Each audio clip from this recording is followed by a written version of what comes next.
He led Q1 like a man chasing destiny. He looked untouchable under the lights of Marina Bay. But by Q3, the dream collapsed in silence, and what happened inside that Ferrari garage, no one told you until now.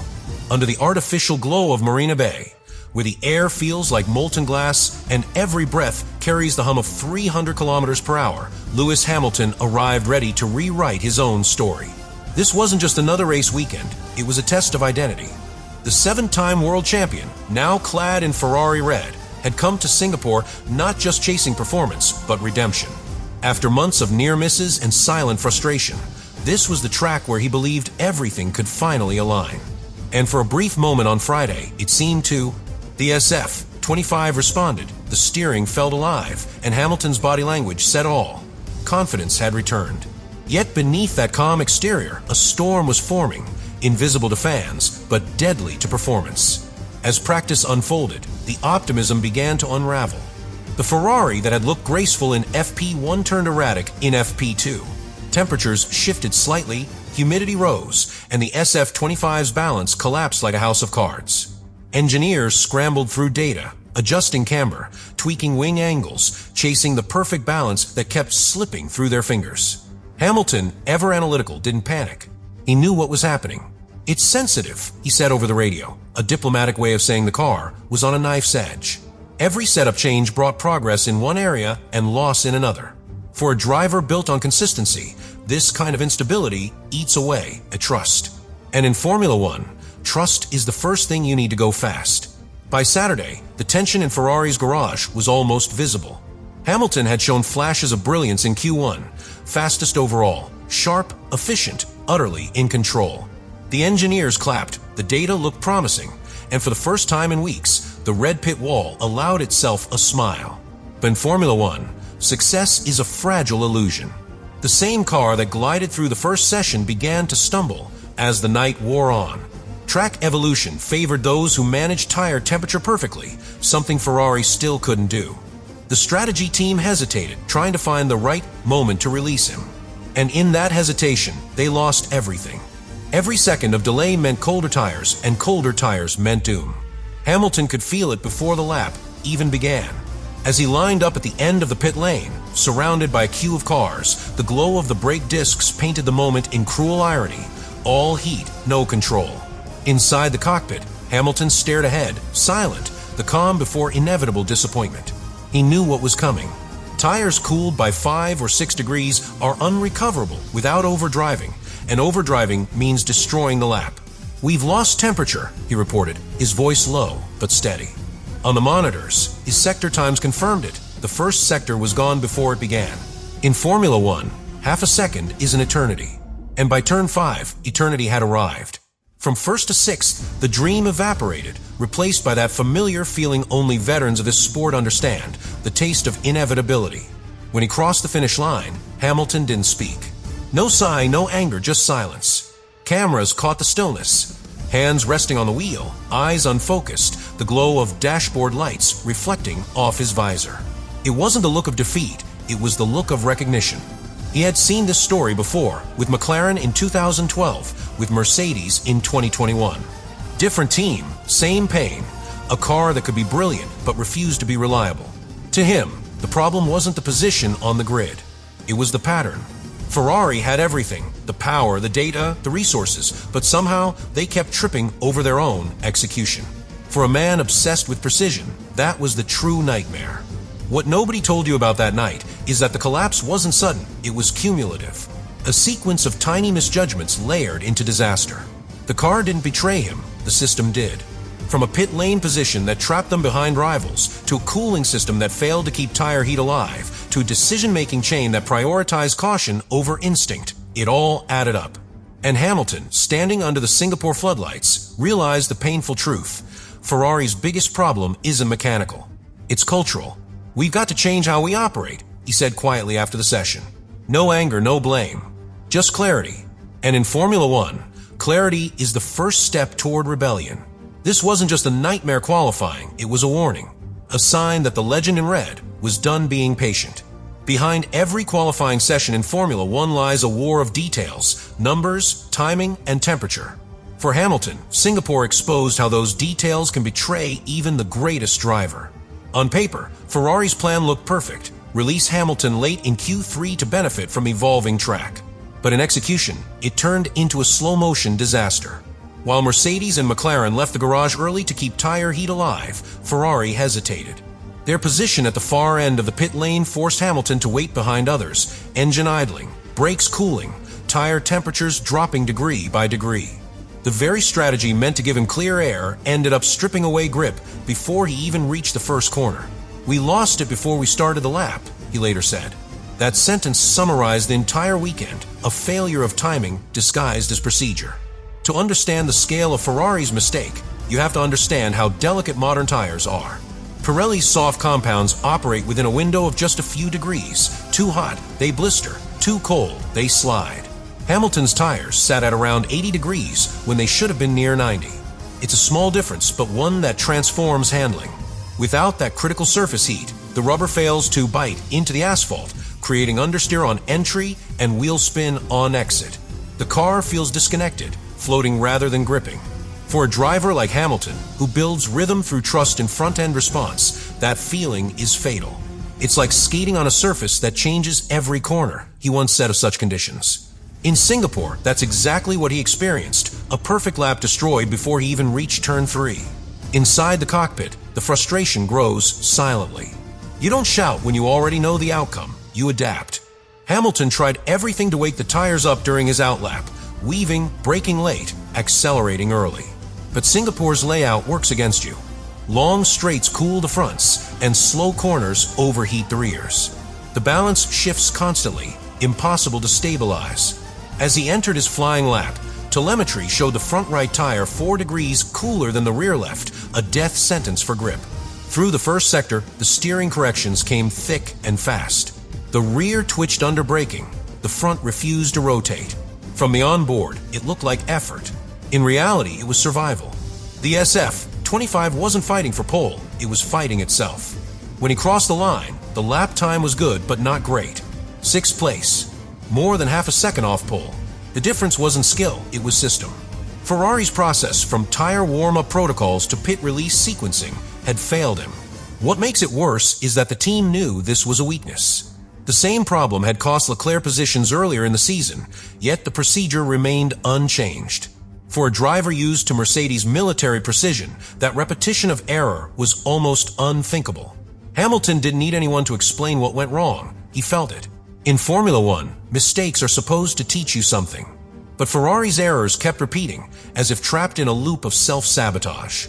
To Hamilton, that pattern said more about the culture than the car.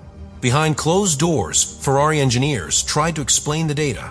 They pointed to changing humidity, track evolution, the unpredictability of nighttime temperatures.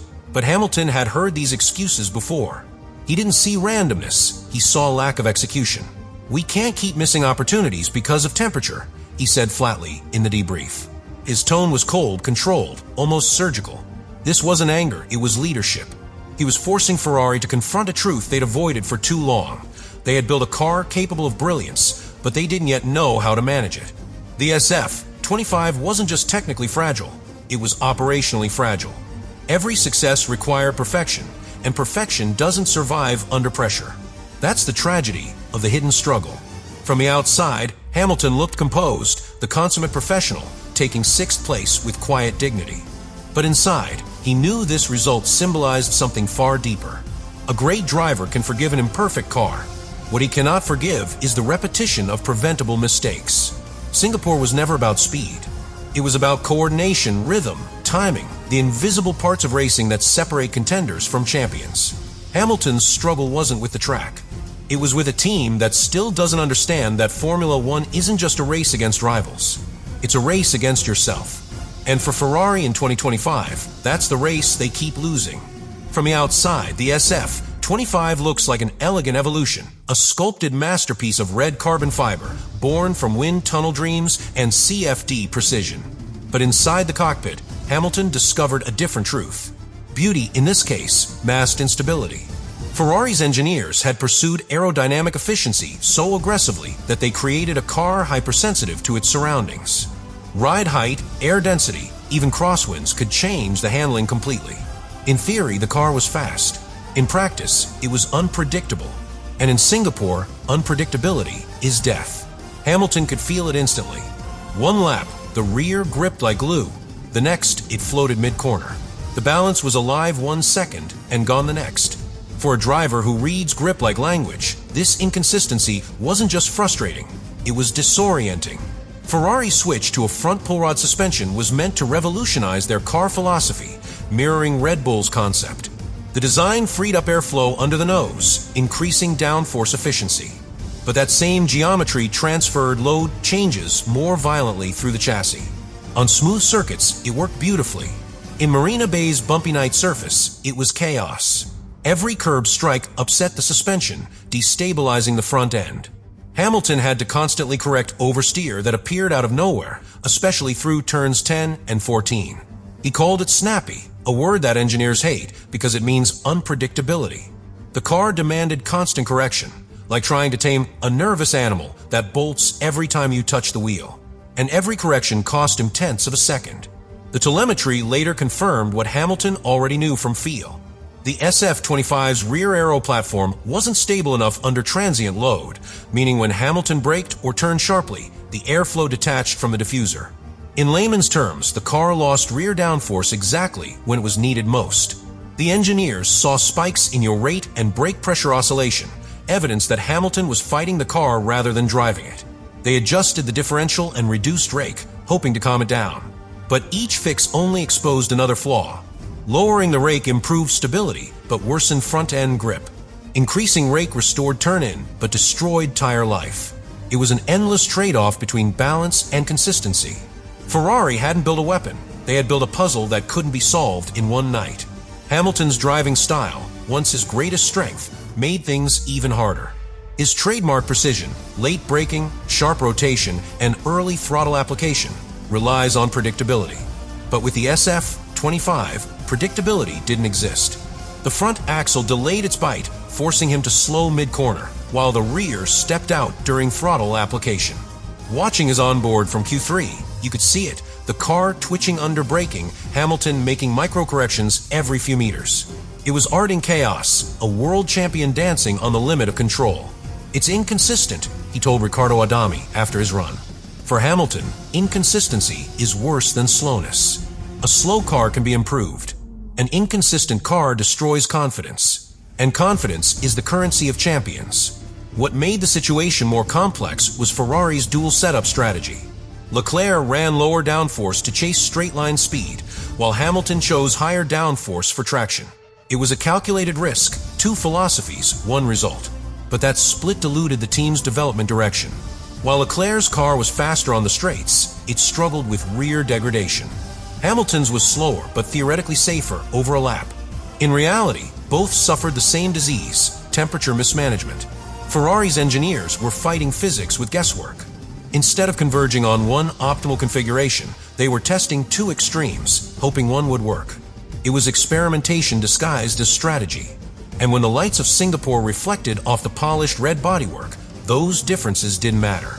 Both drivers ended up exposed by the same fundamental flaw, an unstable aerodynamic platform. By the end of qualifying, the engineers had more data than ever before and fewer answers. The numbers told a story of a car too complex for its own good. Every fix demanded a compromise. Every gain triggered a loss elsewhere. The SF-25 wasn't underdeveloped, it was over-engineered. Ferrari had tried to build flexibility and ended up with fragility. And in the middle of that contradiction sat Lewis Hamilton, a man used to bending machines to his will, now trapped by one that refused to be tamed. "It feels like the car has its own mood," he said quietly after the session. Those words carried more truth than poetry. Because at its core, Ferrari's 2025 car wasn't a machine of logic, it was a machine of temperament. And Singapore had just revealed its worst one yet. Strategy in Formula One isn't just about choosing the right moment to go fast. It's about understanding when underscore not underscore to wait. In Singapore, Ferrari failed that lesson spectacularly. The moment Hamilton switched to the soft tires for his final Q3 run, the tension inside the garage was visible. Mechanics ready, engineers watching, data screens glowing red. And then nothing. The team hesitated, recalculated, discussed traffic, and in doing so, destroyed their own momentum. While Mercedes released Russell early to control tire heat, Ferrari sat still, watching the temperature sensors drop. By the time they rolled Hamilton to the end of the pit lane, the tires were already below optimal range. It wasn't strategy, it was self-sabotage. Every second of delay at 30 degrees ambient meant another degree lost in grip. And by the time he reached turn 1, the damage was irreversible. Inside the cockpit, Hamilton knew it before the lap even began. Tire temperature isn't something you see, it's something you feel. The steering feels lighter, the feedback duller, like a piano slightly out of tune. He radioed once, short and sharp, "We've lost the fronts." No frustration, no panic, just cold realism. Onboard footage later showed him weaving down the straight, desperate to generate heat that would never return. In Formula One, tires are living things. They respond to rhythm, pressure, timing. Lose that rhythm, and even the best driver in the world can't save the lap. When he crossed the line, 6th place appeared on the screen, but Hamilton didn't need the number. He already knew. You can't recover time that was lost standing still in a pit lane queue. Back in Ferrari garage, confusion turned to quiet disbelief. Engineers exchanged looks that said everything without words.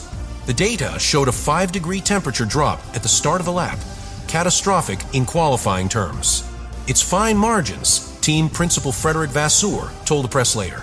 But Hamilton knew better. Fine margins are what great teams master. Ferrari, instead, allowed them to slip through their fingers. The same procedural errors had surfaced earlier in the season, Monaco, Canada, Suzuka, each time costing crucial grid positions. And yet the lesson remained unlearned. For a driver raised in the ruthless precision of Mercedes, this pattern of hesitation must have felt alien. At Mercedes, decisions are instinctive. At Ferrari, they're debated. And in Formula One, debate is delay. The most painful part wasn't the mistake itself, but how preventable it was.